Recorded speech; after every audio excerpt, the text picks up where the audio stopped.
வணக்கம். இது நியூஸ் ஃபர்ஸ்டின் பிரதான செய்திகள். விரிவான செய்திகளுக்கு செல்லும் முன்னர் முதலில் இன்றைய தலைப்புச் செய்திகள்.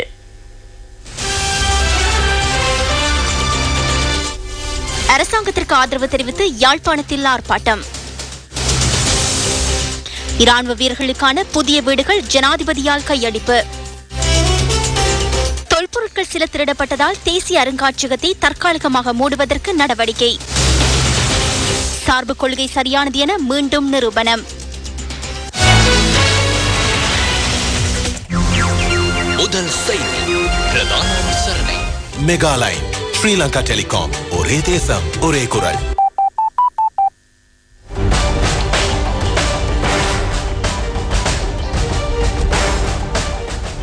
ரம்புக்கனி நுகவெல பிரதேசத்தில் நிர்மாணிக்கப்பட்ட நமக்காக நாம் வீடமைப்பு திட்டம் ஜனாதிபதியினால் இன்று ராணுவ வீரர்களிடம் கையளிக்கப்பட்டது. கேகாலை மாவட்டத்தை மையப்படுத்தி நமக்காக நாம் ராணுவ வீடமைப்பு திட்டத்தின் 8வது கட்டம் இம்முறை முன்னெடுக்கப்பட்டது. ஜனாதிபதியின் எண்ணக்கருவுக்கு அமைய பாதுகாப்பு செயலாளர் கோட்டாபய ராஜபக்சவின் வழிகாட்டலின் கீழ் நமக்காக நாம் நிதியத்தினால் இந்த வீடுகள் நிர்மாணிக்கப்பட்டுள்ளன. காணியொன்று இருந்த போதிலும் வீடொன்றை அமைப்பதற்கான பொருளாதார வசதி இல்லாத ராணுவ வீரர்களுக்கு ஆதரவளிப்பதே இந்த திட்டத்தின் நோக்கமாகும்.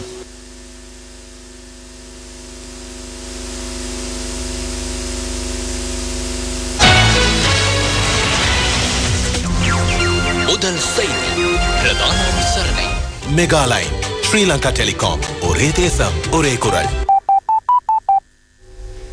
நெடுந்தீவைச் சேர்ந்த சிறுமி ஒருவர் வல்லுறவுக்கு உட்படுத்தி கொலை செய்யப்பட்ட சம்பவத்திற்கு கண்டனம் தெரிவித்து ஊர்காவத்துறை நீதிமன்ற வளாகத்திற்கு முன்பாக நேற்று ஆர்ப்பாட்டம் ஒன்று இடம்பெற்றுள்ளது.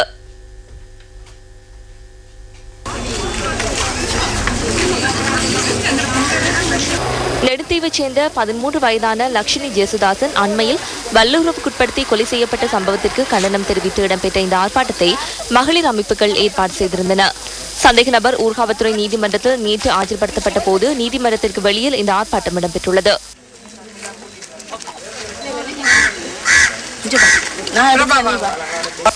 அண்மை காலமாக வடக்கில் பெண்களுக்கு எதிரான பாலியல் வன்முறைகள் அதிகரித்து வருவதாக இதன்போது ஆர்ப்பாட்டக்காரர்கள் சுட்டிக்காட்டினர்.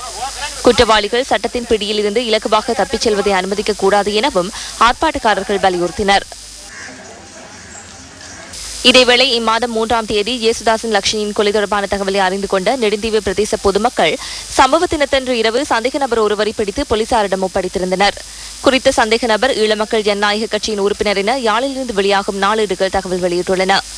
இந்த சந்தேக நபர் ஏற்கனவே பல குற்றச்செயல்களுடன் தொடர்புடையவர் எனவும் அவற்றில் சில சம்பவங்களுக்காக விளக்கமறியலில் இருந்தவர் எனவும் பிரதேச மக்கள் சுட்டிக்காட்டியிருந்தனர்.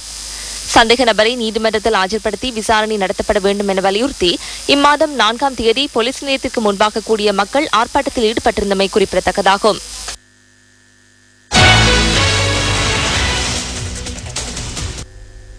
கிளிநொச்சி செல்வநகர் பிரதேசத்தில் வெடிச்சம்பவம் ஒன்று இடம்பெற்றுள்ளது.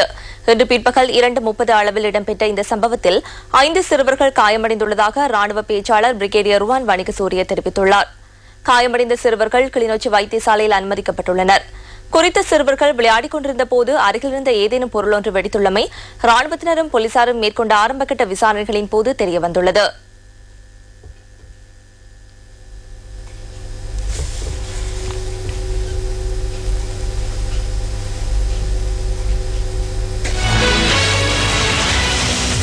இலங்கை கடற்பரப்பில் தமிழக மீனவர்கள் தாக்குதலுக்கு இலக்காகின்றமை தொடர்பில் உடனடி கவனம் செலுத்துமாறு இந்திய பிரதமர் கலாநிதி மன்மோகன் சிங்கிடம் தமிழக முதல்வர் ஜெயலலிதா ஜெயராம் இன்று மீண்டும் வலியுறுத்தியுள்ளார். இத்தகைய தாக்குதல்கள் எதிர்காலத்தில் இடம்பெறாது என்பதை உறுதிப்படுத்த வேண்டும் என அவர் அனுப்பி வைத்துள்ள கடிதத்தில் குறிப்பிடப்பட்டுள்ளதாக த ஹிந்து செய்தி வெளியிட்டுள்ளது. தமிழக மீனவர்கள் மீதான தாக்குதல் தேசிய மட்டத்திலான பிரச்சனையாக கருதப்படாமை வேதனை அளிப்பதாகவும் தமிழக முதல்வரின் கடிதத்தில் தெரிவிக்கப்பட்டுள்ளது. ராமேஸ்வரத்தைச் சேர்ந்த 4 மீனவர்கள் ஏற்றிய படகொன்றின் மீது அண்மையில் நடத்தப்பட்ட தாக்குதல் தொடர்பாகவும் இந்திய பிரதமரின் கவனத்திற்கு கொண்டுவரப்பட்டுள்ளது. மீனவர் பிரச்சினை தொடர்பில் இலங்கை அரசாங்கம் இரட்டை கொள்கையை கடைபிடிப்பதாக தாம் ஏற்கனவே தெரிவித்திருந்த கருத்தை இந்த தாக்குதல் உறுதிப்படுத்துவதாகவும் தமிழக முதல்வர் ஜெயலலிதா ஜெயராம் கூறியுள்ளார். இந்த வருடம் ஜனவரி மாதம் மீனவர் பிரச்சினை தொடர்பாக கொழும்பில் நடைபெற்ற கூட்டத்தின் போது வழங்கப்பட்ட உறுதிமொழிகள் ஆவணத்திற்கு மாத்திரம் மட்டுப்படுத்தப்பட்டுள்ளதாகவும் அவர் தெரிவித்துள்ளார். தமிழக மீனவர் பிரச்சினை தொடர்பாக இலங்கை அரசாங்கத்துடன் பேச்சுவார்த்தை நடத்தி பாரம்பரிய கடற்பிரதேசத்தில் மீண்டும் தாக்குதல் நடத்தப்படுவதை தடுக்குமாறு இந்திய பிரதமரிடம் ஜெயலலிதா ஜெயராம் கோரிக்கை விடுத்துள்ளார். இலங்கையின் வடபிராந்தியத்தில் அதிகரித்து வரும் ராணுவ மயமாக்கலும் பொறுப்பு கூறும் வகையிலான அரசாங்கம் இல்லாமையும் அந்த பிரதேசத்தில் இயல்பு நிலை ஏற்படுவதை தடுப்பதுடன் எதிர்காலத்தில் வன்முறைகளுக்கு வழிவகுக்கக்கூடும் என சர்வதேச நெருக்கடிகளை ஆராயும் குழு தெரிவித்துள்ளது. இலங்கை நிலவரம் குறித்து சர்வதேச நெருக்கடிகளை ஆராயும் குழு வெளியிட்ட அறிக்கையின் தொடர்ச்சியாக இந்த தகவல் நேற்று வெளியாகியுள்ளதாக பிபிசி செய்தி வெளியிட்டுள்ளது.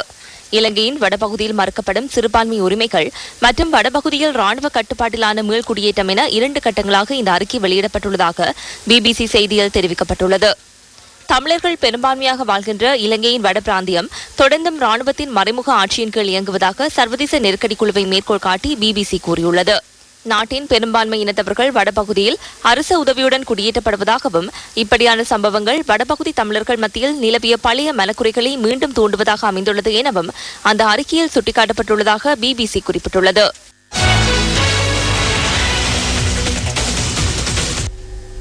விளம்பர இடைவேளையின் பின்னர் செய்திகள் தொடரும்.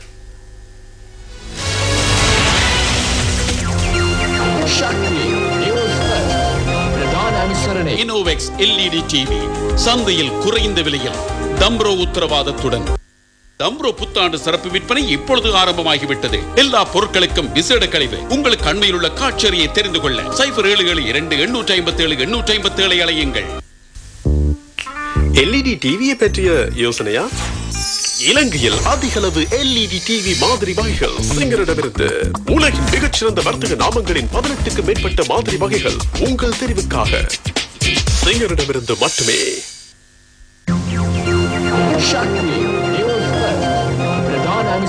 புதிய என்ஃபக்ரோ A+ ஆரோக்கியமான பிள்ளைகளை அதிகமாக கற்கின்றனர். ஐக்கிய நாடுகளின் மனித உரிமைகள் பேரவையில் இலங்கைக்கு எதிராக குற்றச்சாட்டு சுமத்தப்படுவதை கண்டித்து யாழ்ப்பாணத்தில் இன்று எதிர்ப்பு ஆர்ப்பாட்டம் நடத்தப்பட்டது. ஸ்ரீலங்கா சுதந்திர கட்சியின் யாழ் மாவட்ட அங்கத்தவர்களால் இந்த ஆர்ப்பாட்டம் ஏற்பாடு செய்யப்பட்டிருந்தது. இது முற்பகல் 10 மணி அளவில் யாழ் துறையப்பா மைதானத்துக்கு அருகில் ஆர்ப்பாட்ட பேரணி ஆரம்பமானது. இதில் கலந்து கொண்டிருந்தவர்கள் நகரில் உள்ள அனைத்து வீதிகளூடாகவும் சென்று அதன் பின்னர் யாழ் பஸ் நிலையத்துக்கு வருகை தந்தனர்.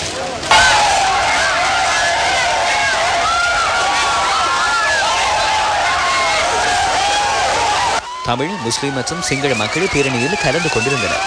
யாழ் பஸ் நிலையத்தில் இவர்களினால் கூட்டம் ஒன்றும் நடத்தப்பட்டது.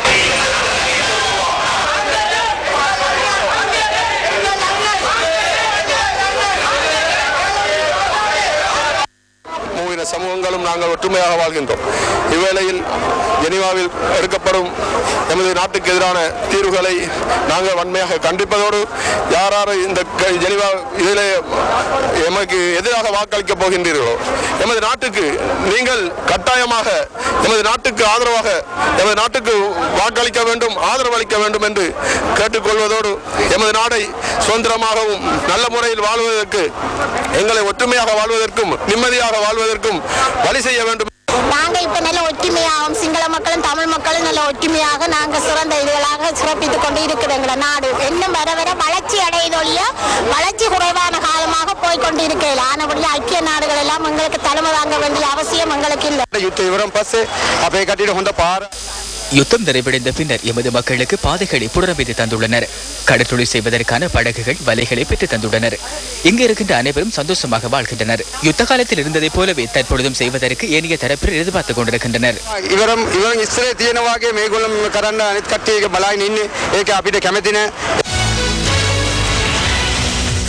ஜெனீவா மனித உரிமைகள் பேரவையில் இலங்கைக்கு எதிராக பிரேரணை ஒன்றை நிறைவேற்றுவது தொடர்பான கருத்துக்கள் அரசியல் உள்ளிட்ட பல்வேறு துறைகளிலும் முக்கியத்துவம் பெற்றுள்ளதை காண முடிகின்றது. அது தொடர்பிலான சில கருத்துக்கள் அடுத்து.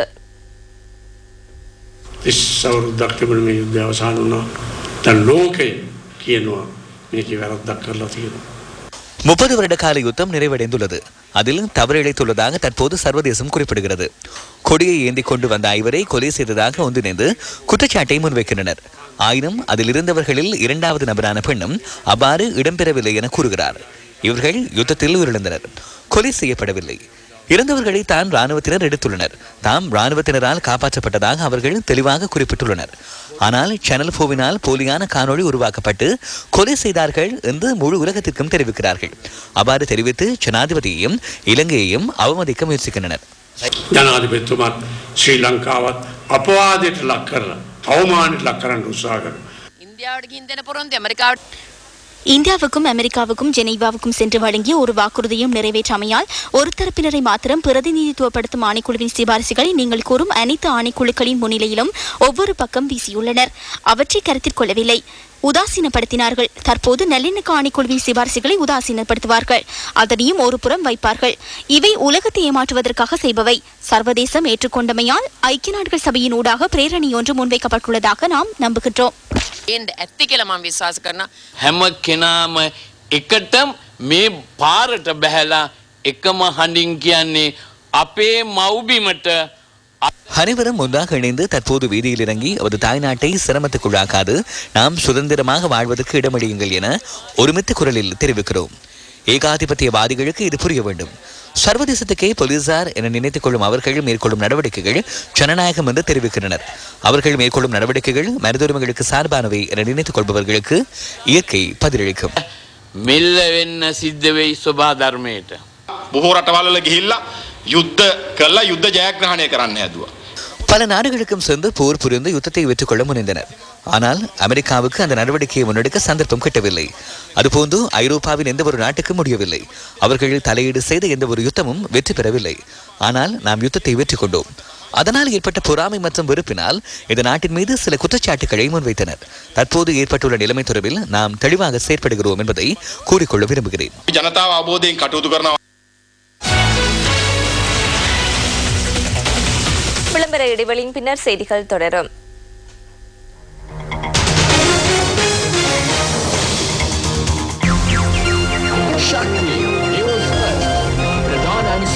உலகின் முதல் தரம் எடுக்க வைத்திய இதோ ஜான் டியர். குடிசன வீட்டு வசதிகள் தொகை மதிப்பு கணக்கெடுக்கும் கட்டம் பிப்ரவரி 27 முதல் மார்ச் 21 வரை இடம்பெறும். தேசிய அடையாள அட்டை இலக்கம், பிறந்த தினம் போன்ற தகவல்களை வழங்குவதற்கு ஆயத்தமாக இருங்கள். பல வருட காலமாக பாதுகாப்பாக பராமரிக்கப்பட்டு வந்த சில புராதன பொருட்கள் தேசிய அருங்காட்சியகத்தினுள் இருந்து கொள்ளையிடப்பட்டுள்ளன.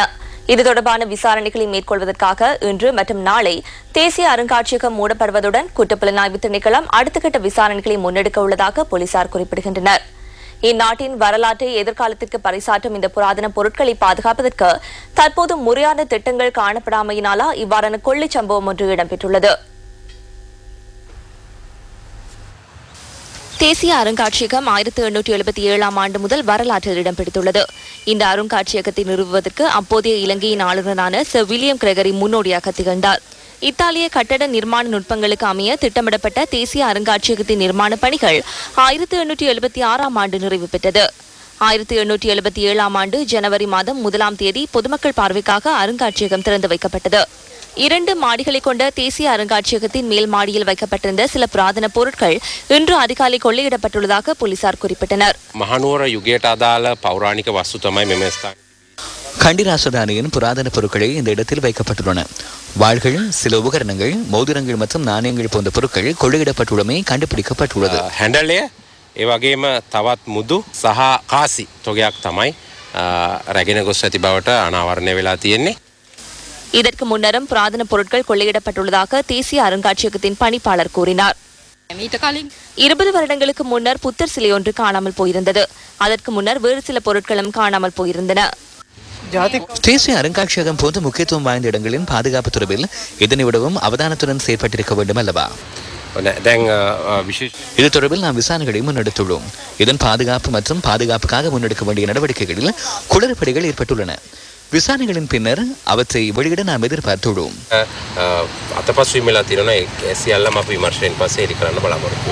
பாதுகாப்பு கேமரா கட்டமைப்பு காணப்படுகிறதா? பாதுகாப்பு கேமரா கட்டமைப்பு ஒன்று காணப்படுகிறது. ஒரு விசாரணைகளின் பின்னர் அது தொடர்பில் அறிவிப்போம். கேமரா கட்டமைப்பு செயற்படுகின்ற நிலையில் காணப்படுகிறதா?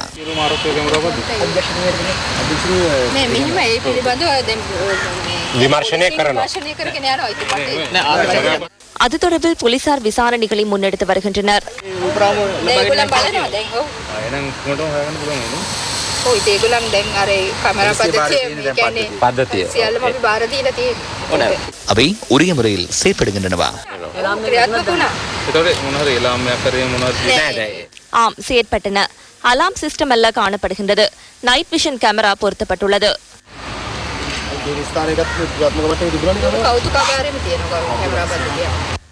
இதேவேளை பாதுகாப்பு கேமரா கட்டமைப்பு கடந்த 15ஆம் தேதி செயலிழந்தமை அறிய கிடைத்துள்ளதாக இன்று மாலை தேசிய அருங்காட்சியகத்திற்கு விஜயம் செய்திருந்த தேசிய மரபுரிமைகள் அமைச்சர் கலாநிதி ஜெகத் பாலசூரிய குறிப்பிட்டார். එතකොට ඒ බැහැපුතන් තියෙනවා එහා පැත්තෙන් කඹයක් වගේ ලොකු තද කණුවක්. அந்த பக்கத்தில் கம்பொன்றை கட்டி கீழே இறங்கியுள்ளனர். பொருத்தப்பட்டிருந்த பாதுகாப்பு கேமராக்கள் கடந்த 15ஆம் தேதியிலிருந்து செயலிழந்து காணப்பட்டன. இதனுடன் தொடர்புடைய யாரேனும் இந்த கேமராக்களை செயலிழக்க செய்துள்ளனரா என்பது குறித்தும் சந்தேகம் எழுகிறது. 15 වෙනිදාකට වැඩ කරලා තියෙනවා. එම්පස්සෙ වැඩ කරලා නැහැ. මේකට සම්බන්ධයක් තියෙන පුද්ගලයෙක් සමහර විට මේක කලාකප්පල්කාරී ලෙස වක්‍රි ක්‍රමවේදයකින් ඒක වසා දැම්මද කියන එකත් ප්‍රශ්නයක් අපිට. இன்று முற்பகல் முதல் தேசிய அருங்காட்சியகத்தை பார்வையிடுவதற்கு அதிகளவிலானோர் வருகை தந்திருந்த போதிலும் அவர்களுக்கு அருங்காட்சியகத்தை பார்வையிட சந்தர்ப்பம் வழங்கப்படவில்லை. காலியில் இருந்து பாடசாலை மாணவர்களுடன் வருகை தந்த ஆசிரியர் ஒருவரையும் நாம் சந்தித்தோம். இதனை பார்வையிடாத பல மாணவர்கள் இருக்கின்றனர். மிகவும் கஷ்டப்பட்டு நிதியை சேகரித்து நாம் இங்கு வருகை தந்தோம். இதன் நிர்வாகம் குறித்து நாம் வேதனை அடைகின்றோம். இதேவேளை தேசிய அருங்காட்சியகத்தின் பாதுகாப்பு கடமைகள் தேசிய மரபுரிமைகள் அமைச்சினால் நிர்வகிக்கப்படுவதோடு இந்த சம்பவம் தொடர்பில் உறுதியாக கூற முடியவில்லை எனவும் அமைச்சர் ஜெகத் பாலசூரிய தெரிவித்தார். இனம் தெரியாத ஒருவர் பியகம பகுதியில் உள்ள வர்த்தக நிலையம் ஒன்றில் பொருட்களை திருடும் காட்சிகள் அங்குள்ள பாதுகாப்பு கேமராக்களில் பதிவாகியுள்ளன. குறித்த வர்த்தக நிலையத்தின் உரிமையாளர் கொள்ளை சம்பவம் தொடர்பான காட்சிகளை நியூஸ் ஃபர்ஸ்டுக்கு வழங்கியுள்ளார். மல்வான வடிவேகம பகுதியில் உள்ள குறித்த வர்த்தக நிலையத்திற்குள் கொள்ளையர் அதிகாலை 2:30 அளவில் நுழைந்துள்ளார். வர்த்தக நிலையத்திற்கு நுழைந்தது தொடக்கம் அவர் நடமாடிய காட்சிகள் பாதுகாப்பு கேமராவில் இவ்வாறு பதிவாகியுள்ளது. கொள்ளையிட வந்த நபர் கேமரா கட்டமைப்பு செயற்படுகின்றதை அறிந்து கொண்டதன் பின்னர் அதனை செயலிழக்க செய்வதற்கு முயற்சித்துள்ளார். குறித்த காட்சிகள் மற்றும் புகைப்படத்துடன் வர்த்தக நிலையத்தின் உரிமையாளர் பியகம போலீஸ் நிலையத்தில் முறைப்பாடு செய்துள்ளார்.